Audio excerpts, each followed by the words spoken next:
भगवान श्री स्वामीनारायण के चरणों में प्रणाम करता हूं। भगवान श्री स्वामीनारायण की कृपा से वड़ताल धाम में द्विशताब्दी समारोह का भव्य आयोजन चल रहा है। वहां देश विदेश से सभी हरिभक्त आए हुए हैं और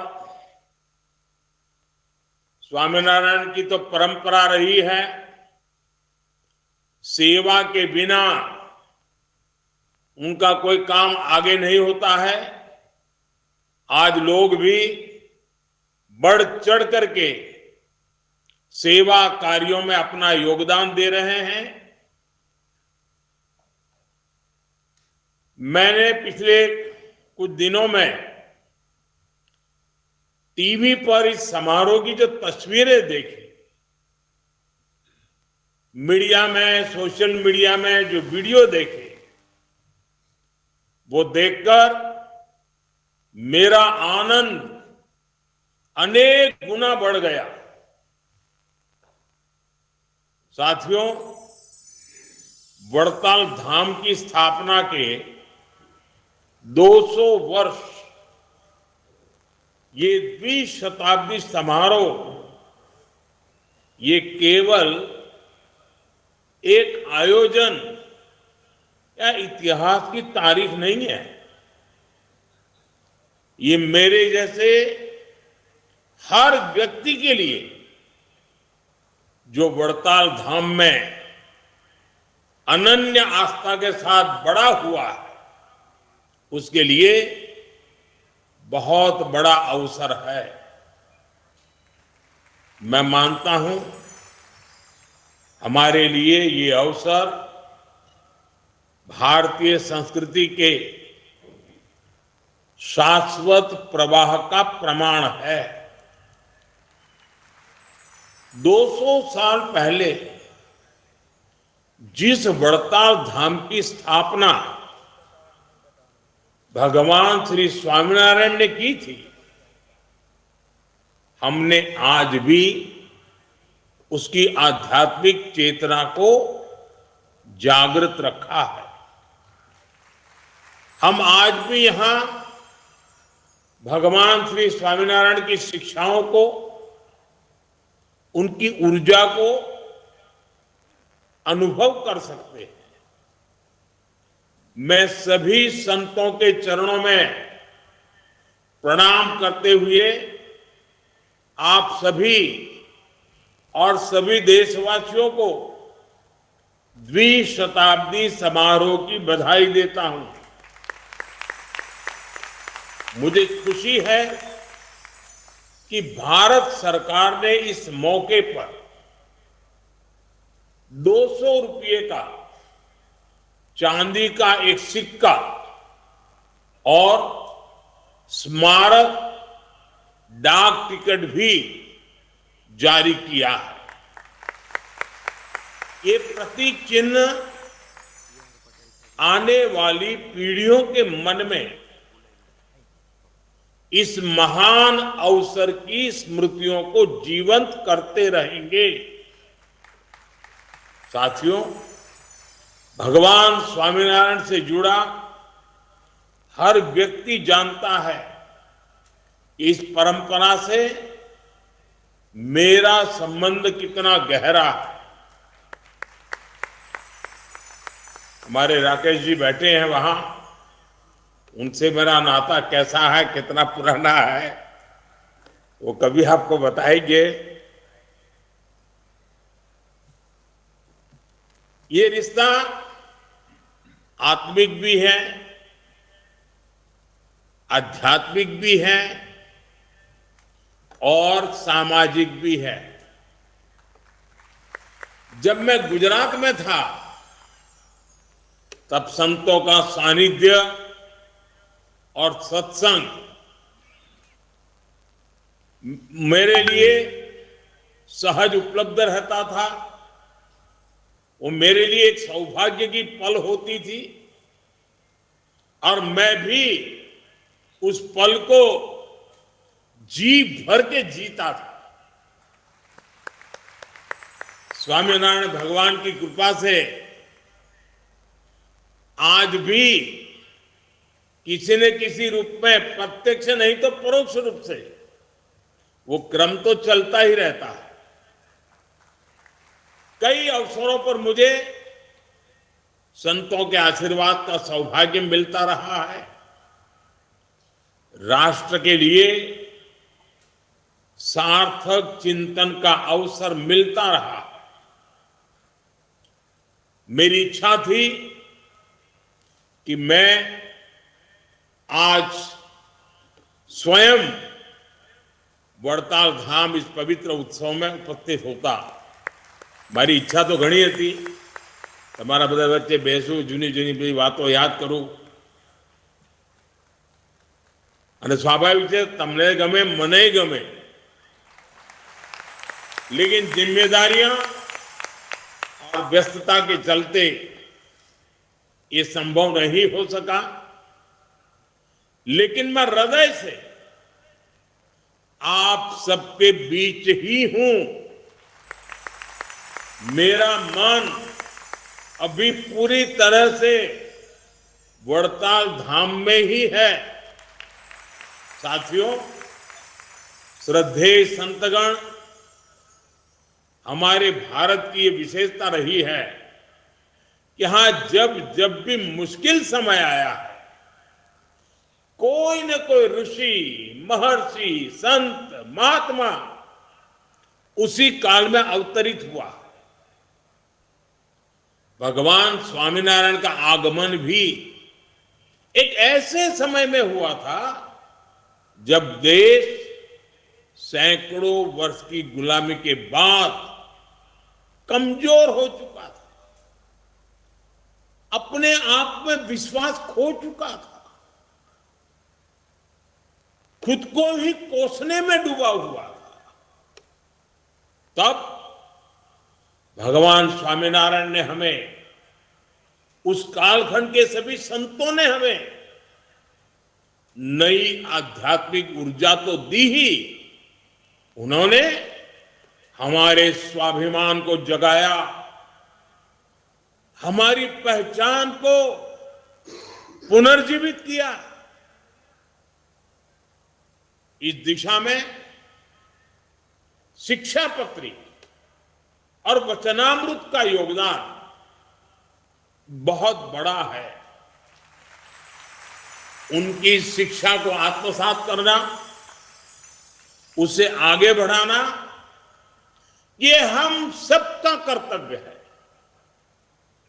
मुझे खुशी है कि वड़ताल धाम आज इसी प्रेरणा से मानवता की सेवा और युग निर्माण का बहुत बड़ा अधिष्ठान बन चुका है।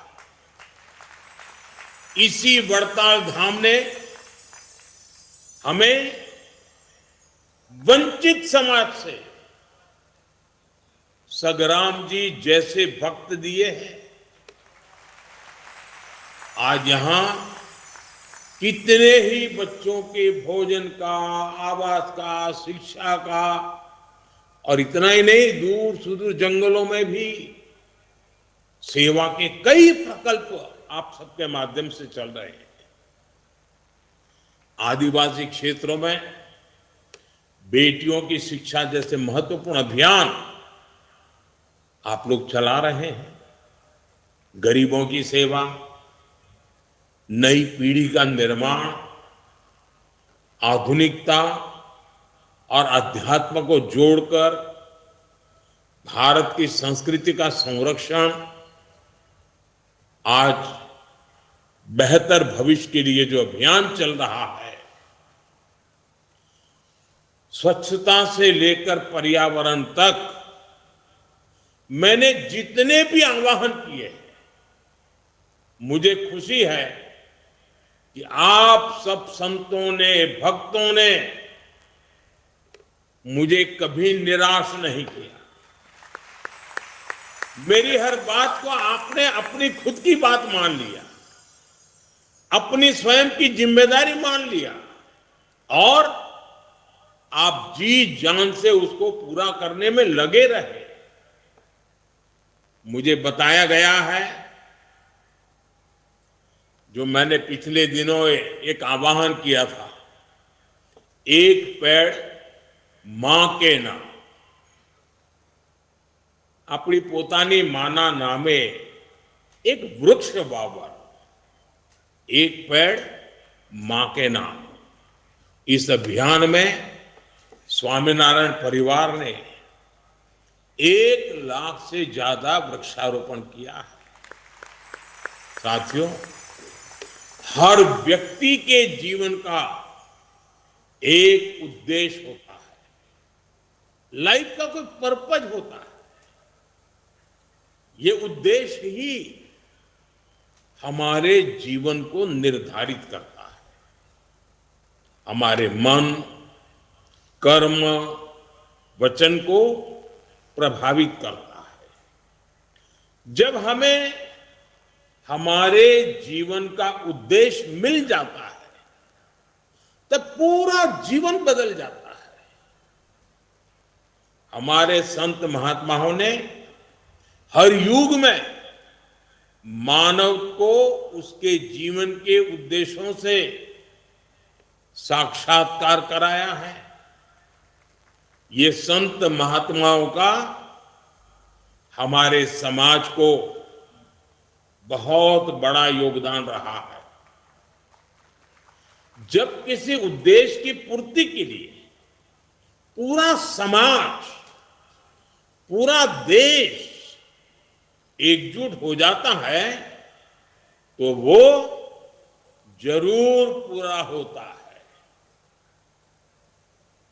और पहले कई उदाहरण हैं, हमने ये करके दिखाया, हमारे संतों ने करके दिखाया है, हमारे समाज ने करके दिखाया है, हमारे धार्मिक संस्थानों ने करके दिखाया है। आज हमारे युवाओं के सामने एक बहुत बड़ा उद्देश्य उभर कर आया है। पूरा देश एक निश्चित लक्ष्य को लेकर आगे बढ़ रहा है। ये लक्ष्य है विकसित भारत का। वड़ताल के और समस्त स्वामीनारायण परिवार के संत महात्माओं से मेरा आग्रह है कि वो विकसित भारत के इस पवित्र उद्देश्य, महान उद्देश्य, उसके साथ जन जन को जोड़े।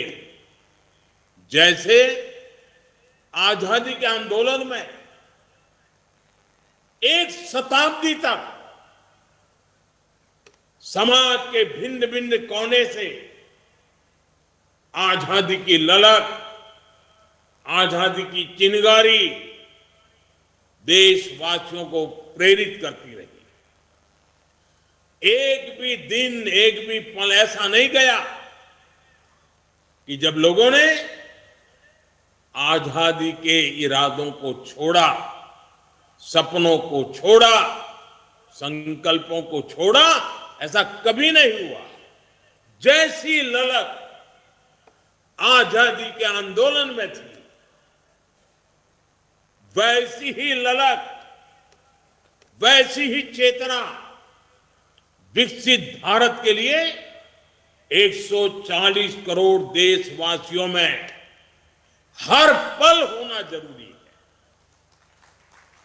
आप सब और हम सब मिलकर लोगों को प्रेरित करें कि आने वाले 25 साल तक हम सबको, और विशेष करके हमारे नौजवान साथियों को, विकसित भारत के उद्देश्य को जीना है, पल पल जीना है, हर पल उसके लिए अपने आप को जोड़ के रखना है। इसके लिए जो जहां है वहीं से अपना योगदान देना शुरू कर दे। जब वो विकसित भारत के लिए योगदान देगा, वो जहां होगा वहीं से उसका लाभ मिलेगा ही। अब जैसे हम लगातार कहते हैं कि विकसित भारत बनने की पहली शर्त है हमें आत्मनिर्भर भारत बनाना। अब आत्मनिर्भर भारत बनाने के लिए कोई बाहर वाला काम नहीं आएगा, हमें ही करना पड़ेगा। 140 करोड़ देशवासियों को ही करना पड़ेगा, यहां बैठे हुए सब हरिभक्तों को करना पड़ेगा। और इसकी शुरुआत कहां से करेंगे? शुरुआत होती है वोकल फॉर लोकल।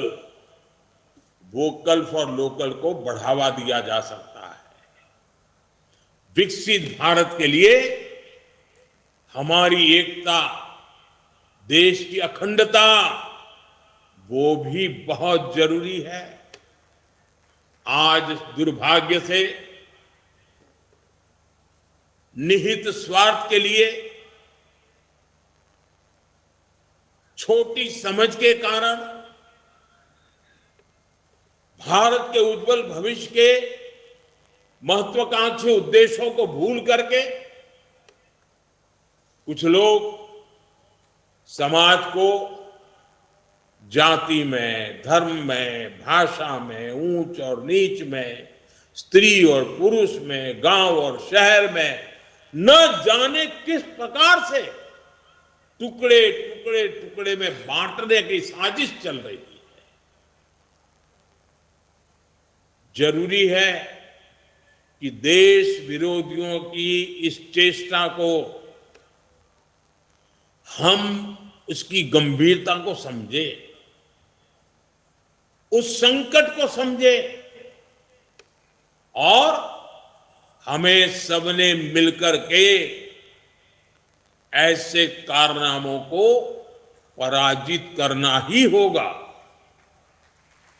हमें मिलकर के काम करना होगा। साथियों, भगवान श्री स्वामीनारायण ने हमें बताया है कि बड़े लक्ष्य कठोर तप से हासिल होते हैं। उन्होंने हमें बताया राष्ट्र को निर्णायक दिशा दिखाने की क्षमता युवा मन में होती है। उन्होंने हमें सिखाया कि युवा राष्ट्र का निर्माण कर सकते हैं और करेंगे। इसके लिए हमें सशक्त, समर्थ और शिक्षित युवाओं का निर्माण करना होगा। विकसित भारत के लिए हमारे युवा सशक्त होने चाहिए। स्किल्ड युवा हमारी सबसे बड़ी ताकत बनेंगे। हमारे युवाओं की ग्लोबल डिमांड और बढ़ने वाली है। आज मैं विश्व के जिन जिन नेताओं से मिलता हूं, ज्यादातर नेताओं की अपेक्षा रहती है कि भारत के युवा, भारत का स्किल मैन पावर, भारत के आईटी सेक्टर के नौजवान उनके देश जाएं, उनके देश में काम करें। पूरा विश्व भारत के युवाओं के सामर्थ्य से आकर्षित है। ये युवा देश ही नहीं बल्कि विश्व की जरूरतें भी पूरी करने के लिए तैयार होंगे। इस दिशा में भी हमारे प्रयास राष्ट्र निर्माण में बहुत सहायक होंगे। मैं एक और आग्रह भी आपसे करना चाहता हूं। स्वामीनारायण संप्रदाय हमेशा नशा मुक्ति पर बहुत काम करता रहा है।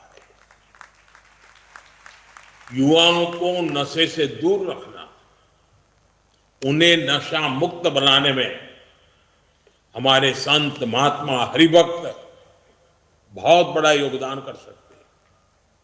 युवाओं को नशे से बचाने के लिए ऐसे अभियान और ऐसे प्रयास हमेशा जरूरी होते हैं, हर समाज जरूरी होते हैं, देश के हर कोने में जरूरी होते हैं और ये हमें निरंतर करना होगा। साथियों, कोई भी देश अपनी विरासत पर गर्व करते, उसका संरक्षण करते हुए ही आगे बढ़ सकते हैं और इसलिए हमारा तो मंत्र है, विकास भी विरासत भी। हमें खुशी है कि आज हमारी विरासत के हजारों साल पुराने केंद्रों का गौरव लौट रहा है। जिसे नष्ट मान लिया गया था वो फिर से प्रकट हो रहा है। अब अयोध्या का उदाहरण हम सबके सामने है। 500 साल के बाद एक सपना पूरा होना मतलब 500 साल तक कितनी ही पीढ़ियों ने उस सपने को जिया है, उस सपने के लिए जूझते रहे हैं, जरूरत पड़ी बलिदान देते रहे हैं, तब जाके हुआ है। आज काशी का और केदार का जो कायाकल्प हुआ है, ये उदाहरण हमारे सामने है। हमारे पावागढ़ में 500 साल बाद धर्म ध्वजा फहरी, 500 साल बाद। हमारा मोढेरा का सूर्य मंदिर का उदाहरण देख लीजिए, आज हमारा सोमनाथ देख लीजिए, चारों तरफ एक नई चेतना, नई क्रांति के दर्शन हो रहे हैं। इतना ही नहीं, हमारे देश से चोरी हुई सैकड़ों साल पुरानी मूर्तियां कोई पूछने वाला नहीं था। आज ढूंढ ढूंढ करके दुनिया से हमारी जो मूर्तियां चोरी गई, हमारे देव देवताओं के रूपों को चोरी कर लिया गया था, वो वापस आ रही है, हमारे मंदिरों में लौट रही है। और हम गुजरात के लोग तो धौलावीरा को लेकर के कितना गर्व करते हैं, लोथल को लेकर के कितना गौरव करते हैं। ये हमारे प्राचीन गौरव की विरासतें हैं। अब उसको भी पुनः स्थापित करने का काम हो रहा है और भारत की सांस्कृतिक चेतना का यह अभियान, ये केवल सरकार का अभियान नहीं है। इसमें इस धरती को, इस देश को प्यार करने वाले, यहाँ की परंपरा को प्यार करने वाले, यहाँ की संस्कृति का गौरव करने वाले, हमारे विरासत के गुणगान करने वाले, हम सबका दायित्व है, हम सबकी बहुत बड़ी भूमिका है और आप तो बहुत बड़ी प्रेरणा दे सकते हैं। बड़ताल धाम में भगवान स्वामीनारायण की प्रासादिक वस्तुओं का म्यूजियम अक्षर भुवन, ये भी इसी अभियान का हिस्सा है और मैं इसके लिए आप सबको बहुत बधाई देता हूं, क्योंकि म्यूजियम नई पीढ़ी के लोगों को बहुत ही कम समय में परिचित करवाता है। मुझे विश्वास है अक्षर भुवन भारत के अमर आध्यात्मिक विरासत का एक भव्य मंदिर बनेगा। साथियों, मैं मानता हूं कि इन प्रयासों से ही विकसित भारत का उद्देश्य पूरा होगा। जब 140 करोड़ भारतीय एक समान उद्देश्य को पूरा करने के लिए जुट जाएंगे तो इसे आसानी से हासिल कर सकेंगे। इस यात्रा को पूरा करने में हमारे संतों का मार्गदर्शन बहुत महत्वपूर्ण है और जब इतनी बड़ी मात्रा में हजारों संत यहां बैठे हैं, देश विदेश से आए हुए हरिभक्त यहां बैठे हुए हैं, और जब मैं अपने ही घर में एक प्रकार से आज जब बातें कर रहा हूं तो मैं एक और काम के लिए भी आपको जोड़ना चाहता हूं। इस बार प्रयागराज में पूर्ण कुंभ हो रहा है। 12 साल के बाद ये पूर्ण कुंभ आता है। हमारे भारत के महान विरासत है। अब तो विश्व ने भी इस विरासत को स्वीकार किया हुआ है। 13 जनवरी से करीब 45 दिन तक 40-50 करोड़ लोग इस कुंभ मेले में आते हैं। मैं आपसे आग्रह करता हूं कि आप ये काम कर सकते हैं। विश्व भर में आपका काम है। विश्व के अनेक देशों में आपके मंदिर हैं। क्या आप तय कर सकते हैं कि इस बार ये कुंभ का मेला क्या होता है, क्यों होता है, इसके पीछे क्या सामाजिक सोच रही हुई है, वहां लोगों को शिक्षित करें। और जो भारतीय मूल के नहीं है, विदेशी लोग हैं, उनको समझाएं ये क्या है और कोशिश करें कि विदेश में आपकी एक एक शाखा कम से कम 100 विदेशी लोगों को बड़ी श्रद्धापूर्वक ये प्रयागराज का कुंभ मेला के दर्शन करने के लिए ले आई है। पूरे विश्व में एक चेतना प्रगटाने का काम होगा और ये आप आसानी से कर सकते हैं। मैं फिर एक बार वहां खुद नहीं आ पाया हूं, इसके लिए क्षमा मांगते हुए आपने वीडियो कॉन्फ्रेंस से भी आप सबके दर्शन मुझे दिए। मुझे सब संतों के दर्शन करने का मौका मिला। सारे परिचित चेहरे मेरे सामने हैं। मेरे लिए बहुत खुशी की पल है कि आज मैं दूर से ही आप सबके दर्शन कर पा रहा हूं। इस द्विशताब्दी समारोह के लिए मेरी तरफ से आपको बहुत बहुत शुभकामनाएं, बहुत बहुत बधाई। आप सबका धन्यवाद। जय स्वामीनारायण।